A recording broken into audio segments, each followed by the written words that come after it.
करेंगे आपसे real life story कि हार्ट अटैक किसी को होता है तो उसे क्या करना चाहिए या हार्ट अटैक होता क्यों है किसी को।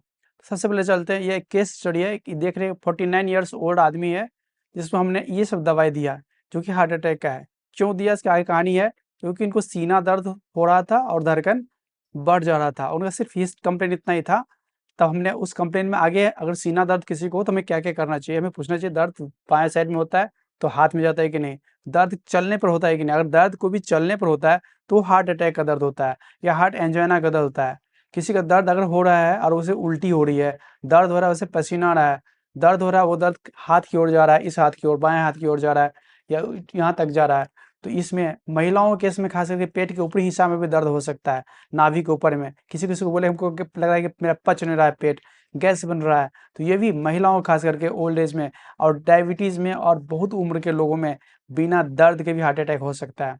क्यों ऐसा होता है? क्योंकि दर्द को दिमाग तक पहुंचाने के लिए जो हमारा सिस्टम लगा हुआ है वो ओल्ड होने के कारण से या डायबिटीज़ के कारण से वो इतना कमज़ोर हो जाता है कि दर्द वहाँ तक पहुँच नहीं पाता। इसलिए बिना दर्द के भी हार्ट अटैक हो सकता है अगर किसी को लंबे समय तक डायबिटीज़ हो या बहुत ओल्ड एज हो तो।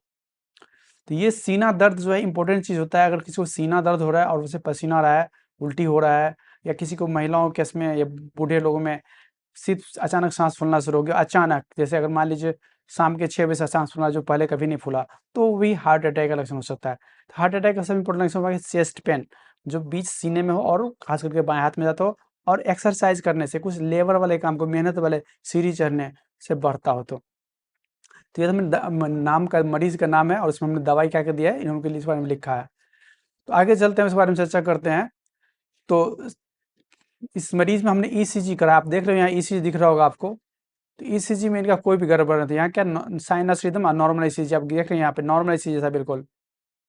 तो नॉर्मल ईसीजी में हमने उसको क्या किया, ये टेस्ट है ब्लड टेस्ट, एक पेज तो यहाँ मिस हो रहा है, यहाँ पर है, तो उसका सीवीसी भी नॉर्मल था। आगे चलते हैं, और ये सब थोड़ा सा बढ़ा हुआ था।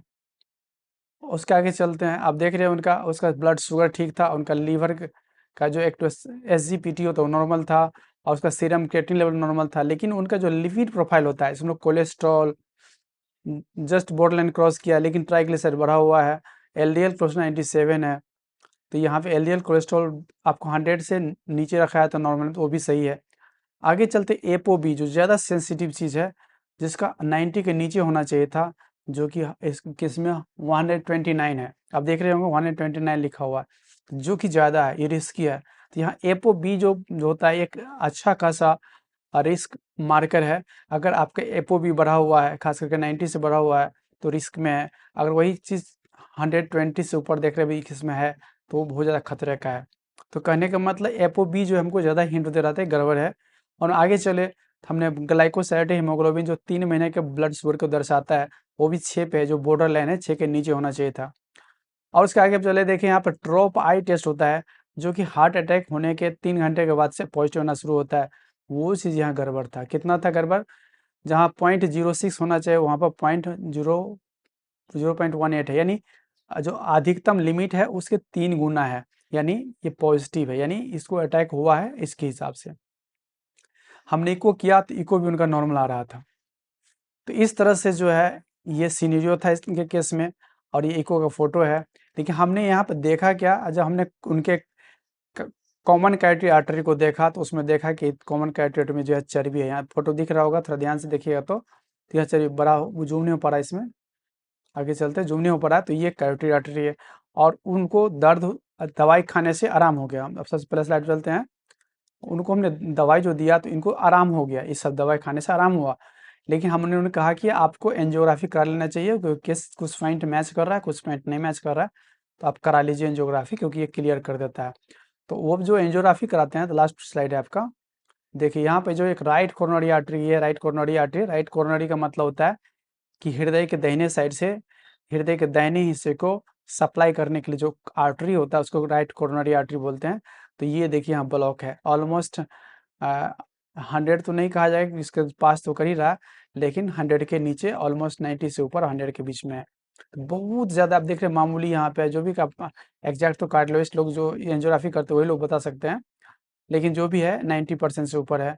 ब्लॉक है। यहाँ दिख रहा होगा कितना पतला है, ये देखिए कम्युनिकेशन, यहाँ सारे कम्युनिकेशन। तो ये इस इनका केस है जिसमें कि एंजियोग्राफी और हुआ। ये टेस्ट का नाम होता है एंजियोग्राफी। एंजियो मतलब खून के नली, ग्राफी मतलब देखना, पता करना, उसको डायग्नोस करना हुआ एक बार से। और इसका एंजियोप्लास्टी और स्टेंट लगता है। एंजियोप्लास्टी का अर्थ होता है, एंजियो मतलब खून की नली, प्लास्टिक मतलब रिपेयर करना, मरम्मत करना, और स्टेंट का मतलब उसके अंदर फिर स्टेंट लगा देना, पाइप के अंदर दूसरी पाइप लगा देना जो मेटल का होता है। तो ये इस केस में इंडिकेशन हुआ। यहाँ पे ये जो मरीज हमारे हैं वो अनुमान पार यहाँ पर कराए नहीं, वो हम आगे बाहर जाके हम कराएंगे। तो यहाँ तक इनका डायग्नोसिस पहुँचा। तो क्वेश्चन यहाँ उठता है कि अब हम लोग फिर शुरू करते हैं यहीं पे कहानी पे कि किसी को हार्ट अटैक होता क्यों है। क्योंकि उनके खून के नली के अंदर चर्बी जो है वहाँ पे खरोच आता है, वहाँ खून थक्का बनता है और उस नली को बंद कर देता है, और ये हार्ट अटैक का कारण होता है। कभी कभी केस में बस पूरा हार्ट अटैक नहीं होकर के हल्का मामूली, जैसे इस केस में मामूली था, तो हमें कन्फ्यूजन होते रहता है कि है कि नहीं, है कि नहीं, तो हमें टेस्ट करा के देखना होता है। अगर हमारा जैसे किसी को चेस्ट पेन है, किसी का ड्रॉप है पॉजिटिव है, तो उसको मान लेना चाहिए हमको कि हार्ट अटैक है, क्योंकि जबकि मेरा ईसीजी नॉर्मल था, इको भी नॉर्मल था, तो वो छोटा था इसलिए ये सब नॉर्मल आ रहा था। तो यहाँ पे क्वेश्चन होता है कि दर्द में हम लोग हार्ट अटैक कैसे पहचानते हैं, कि आप समझ ही गए टेस्ट करके। ईसीजी यहाँ नॉर्मल था, बिल्कुल दीप मशीन में लिखा हुआ, हाई भी नॉर्मल।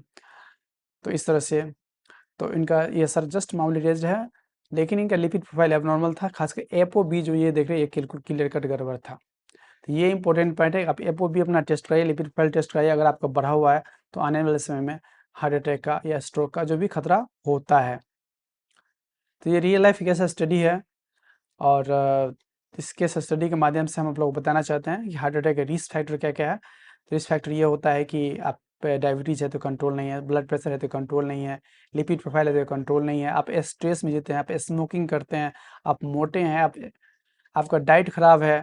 तो ये सारी चीज़ों को जो है आपका कारण है। जिस एक दो कारण जो है इसको आप कुछ नहीं कर सकते, जैसे उम्र बढ़ने से बीमारी से होना बढ़ती है, जैसे घर में किसी को बीमारी है माता पिता उसमें होती है, या कोई पुरुष है तो पुरुष को महिलाओं से ज़्यादा खतरा रहता है इसमें। तो ये सारी बातें जो है इसमें, ये पोर्शन जो है, जो पोर्शन से आपको उम्र बढ़ना या आपके खानदान में किसी को होना, तो या पुरुष होने के कारण ज़्यादा होता है, तो ये सब चीज़ आप रोक नहीं सकते, ये आपके हाथ में नहीं है। आपके हाथ में जो है वो आपका डाइट है, आपका एक्सरसाइज है, आपका डायबिटीज़ है, आपका ब्लड प्रेशर है, कोई लिपिड प्रोफाइल है, आपका स्मोकिंग है, आपका स्ट्रेस है। तो इन सारी चीज़ों को आप रोक सकते हैं, कंट्रोल कर सकते हैं, जो कि करना चाहिए।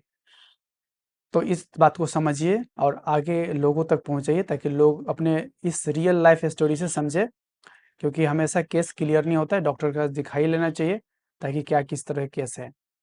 धन्यवाद, आपका दिन शुभ बीते, और आप हमारे इस वीडियो को पसंद करते हो तो दूसरों को शेयर कीजिए।